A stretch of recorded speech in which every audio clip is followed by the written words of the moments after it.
Bismillahirrahmanirrahim. Assalamualaikum warahmatullahi wabarakatuh. Perkenalkan, nama saya Muhammad Atafil Ramadan dengan NIM 0701520053. Kelas HE20A Fakultas Hukum, mata kuliah Bahasa Indonesia. Saya di sini membuat PPT tentang judulnya adalah kekeliruan kalimat dalam Bahasa Indonesia Hukum Pidana.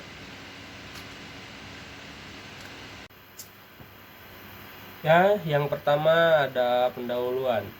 Bahasa Indonesia dalam menggunakannya memiliki beragam bahasa baik formal dan tidak formula, di mana ragam bahasa dipergunakan untuk berbagai kepentingan. Dapat pula sebaliknya, ragam bahasa mampu mengidentifikasi siapa penggunanya. Bahasa hukum adalah ragam bahasa formal. Hal ini dikarenakan dalam penerapannya menggunakan bahasa keresmian. Dapat dilihat dari penggunaan bahasa dan hukum pidana. Bahasa itu bahasa Indonesia yang khusus dipakai dalam teori praktik hukum dalam berbentuk tertulis maupun tidak tertulis yang bersifat khas hukum dengan menggunakannya bahasa sebagai alatnya. Dengan kata lain, kita dituntut adanya kelengkapan unsur tata bahasa dan struktur kalimat seperti bentuk kata ataupun susunan kalimat, ketetapan dan kecermatan dalam pemilihan kosakata, kebenaran menggunakan ejaan, dan menggunakan tanda baca dalam menggunakan ide. Nah, ada metode ilmiah. Ditinjau dari jenis datanya, pendekatan penelitian yang digunakan dalam karya ilmiah ini adalah pendekatan deskriptif kualitatif, yaitu data yang dikumpulkan adalah berupa kata-kata, gambar, dan bukan angka-angka, karena penelitian ini berdasarkan bentuk kesalahan atau kekeliruan penggunaan bahasa Indonesia terhadap hukum pidana. Berdasarkan tujuan tersebut, maka desain penelitian ini sangat tepat digunakan karena sesuai dengan tujuan dilakukannya penelitian ini, yaitu untuk mendeskripsikan kesalahan kalimat dalam bahasa Indonesia hukum pidana.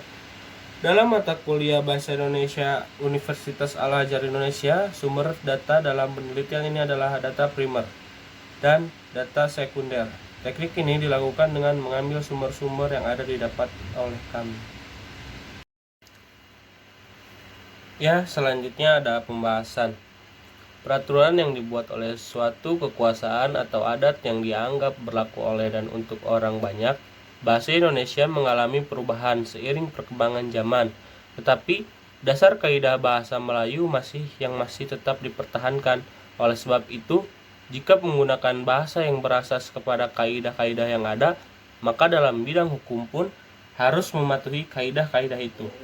Bahasa Indonesia dalam teori praktek hukum, di dalam hukum adat atau hukum perundangan, di dalamnya karya-karya tulis atau kepustakaan hukum, dan semua aspek yang menyangkut hukum yang bersifat khas hukum dan menggunakan bahasa sebagai alatnya, termasuk dalam ruang lingkup bahasa hukum Indonesia.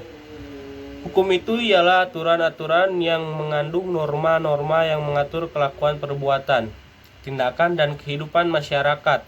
Bahasa hukum bahasa Indonesia yang digunakan adalah bahasa Indonesia ragam resmi yang tunduk pada aturan-aturan atau kaidah bahasa yang berlaku.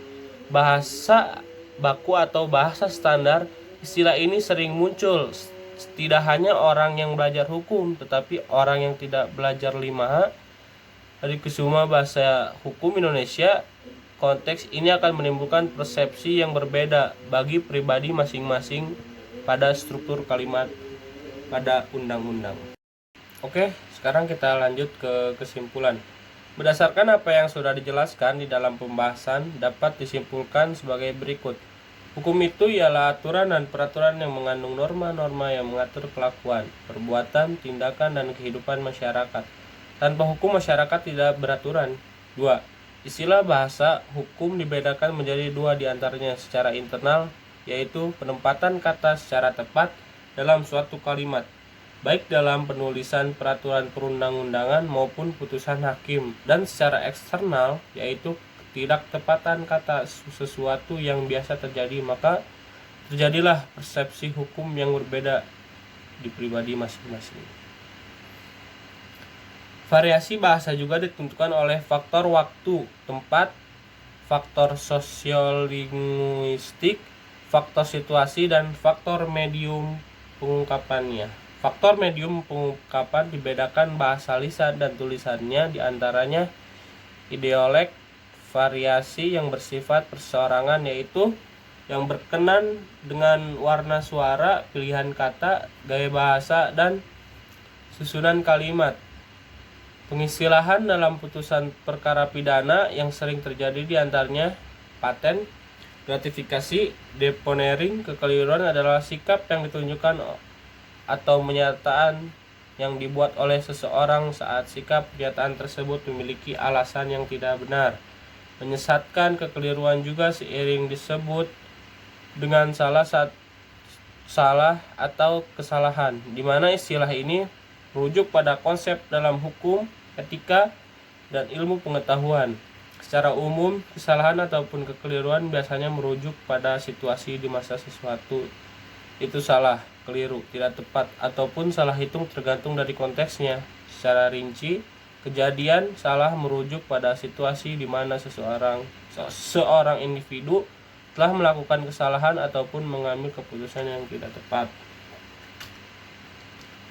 Sekian presentasi dari saya. Terima kasih. Wassalamualaikum warahmatullahi wabarakatuh.